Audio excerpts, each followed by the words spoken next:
మనం ఫుడ్లో ప్రత్యేకంగా ఫైబర్ ఎక్కువ తీసుకోవాలి. లైక్ ఫైబర్ ఫుడ్స్ అంటే మనం ఆకుకూరలు, ఇప్పుడు మనం ఆకుకూరలు రెగ్యులర్గా తీసుకుంటారా పిల్లలంటే అస్సలు మా పిల్లలు ఆకుకూరలే తినరండి అంటారు.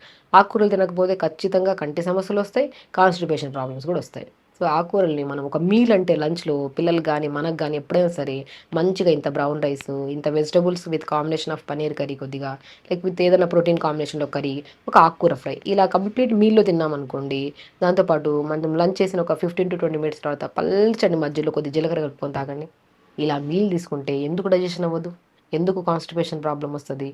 అండ్ ఖచ్చితంగా లంచ్ తర్వాత కానీ డిన్నర్ తర్వాత కానీ ప్రతి ఒక్కరికి నేను ప్రత్యేకంగా చెప్తాను, పల్చటి మజ్జిగ తాగండి, దాంట్లో కొద్ది జీలకర్ర పౌడర్ కలుపుకొని తాగండి. 100% మీకు కాన్స్టిపేషన్ ప్రాబ్లం రాదు.